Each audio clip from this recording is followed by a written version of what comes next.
भारत माता की, भारत माता की। स्वामिये शरणम अय्यप्पा, पथनम थिट्टा इले एंडे सहोदरी सहोदरनमारे एल्वा वरकम अंडे नमस्कारम।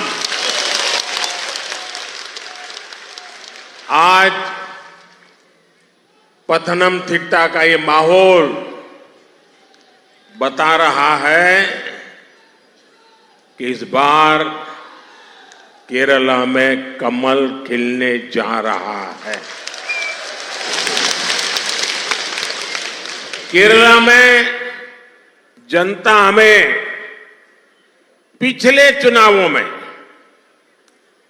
डबल डिजिट वोट परसेंट वाली पार्टी बना चुकी है।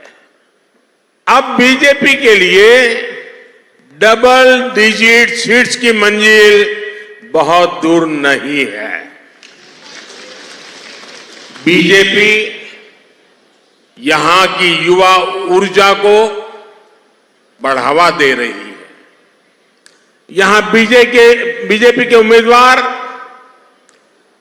भाई अनिल के एंटनी आपकी सेवा के जज्बे से भरे हुए हैं। ऐसी ही फ्रेशनेस की केरला की पॉलिटिक्स को जरूरत है। इसलिए अब केरला के लोग भी कह रहे हैं अब की बार 400 पार, अब की बार इत्तमणा नानूरिल अधिगम,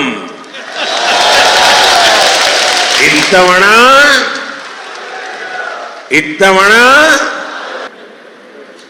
साथियों, केरला में करप्ट और नाकाबिल सरकार होने का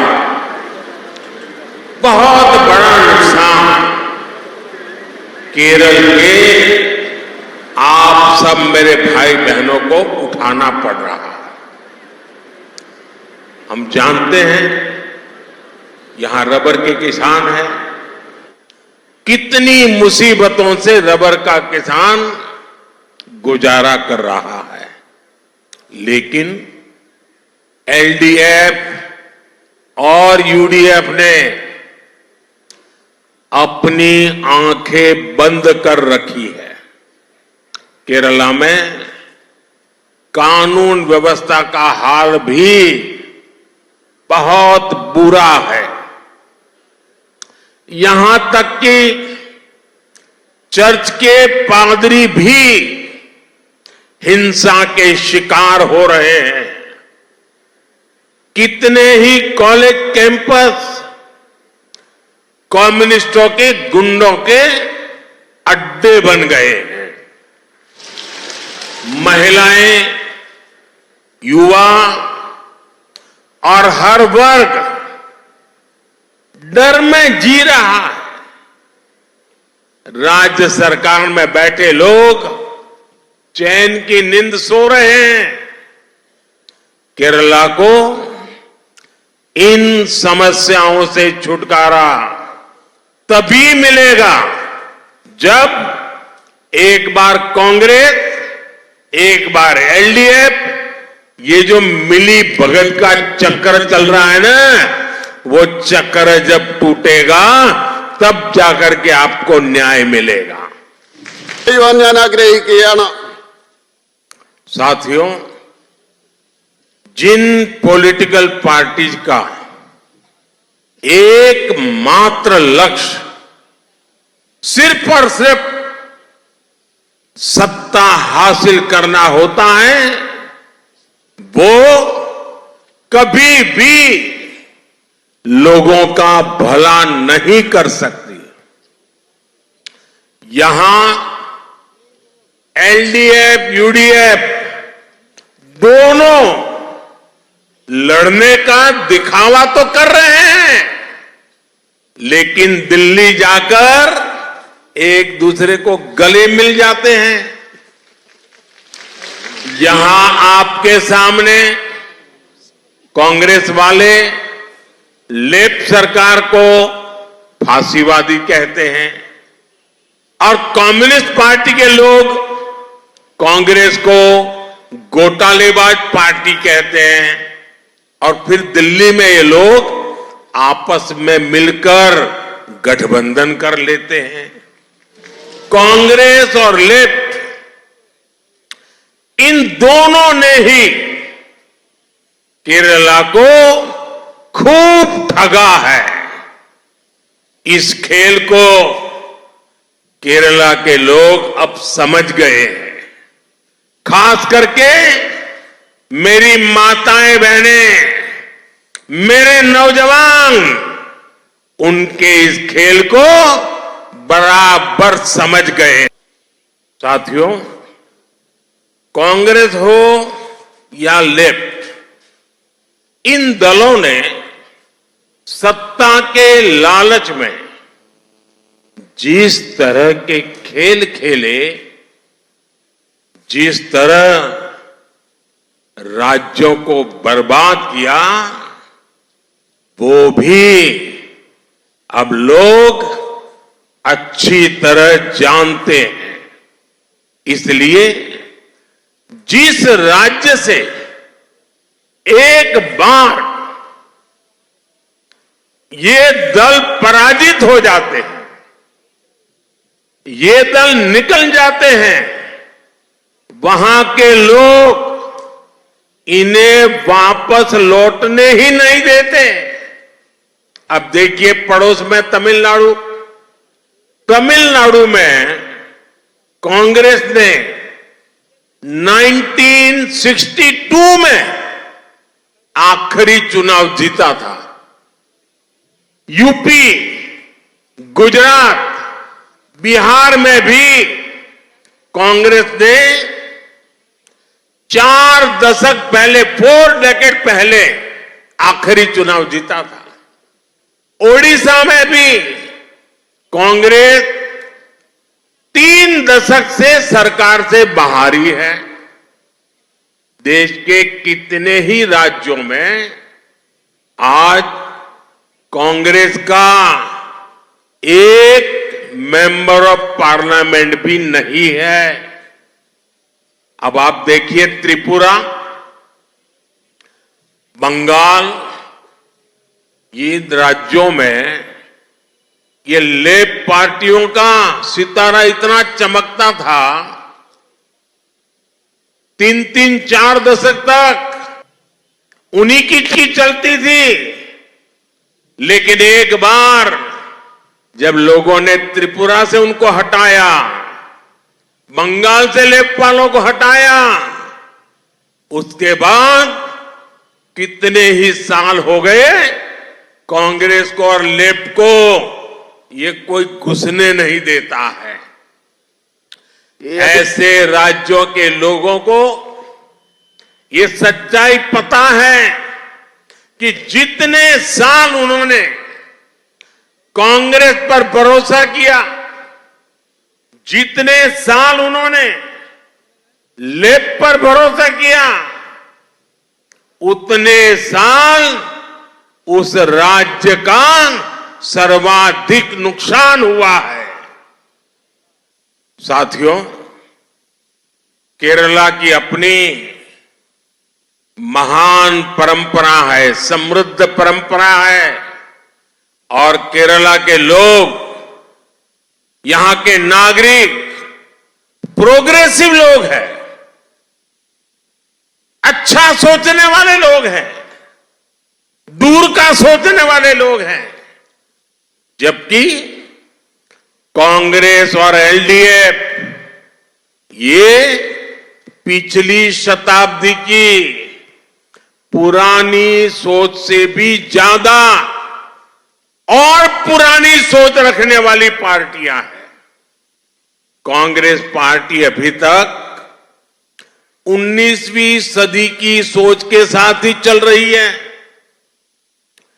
एलडीएफ भी एक विलुप्त और आउटडेटेड विचारधारा पर आश्रित है। इन दोनों का कल्चर भी केरला की महान परंपराओं और केरला की प्रगतिशील जनता की विचारधारा से बिल्कुल उलट है। ये लोग संसद में, आप सोचिए 21वीं सदी में ये लोग संसद में 3 तलाक के खिलाफ जो कानून बन रहा था उसका विरोध कर रहे थे। ये लोग ओबीसी कमीशन का विरोध करते हैं। ये लोग आर्थिक रूप से कमजोर वर्ग को आरक्षण देना है तो उसका विरोध करते हैं।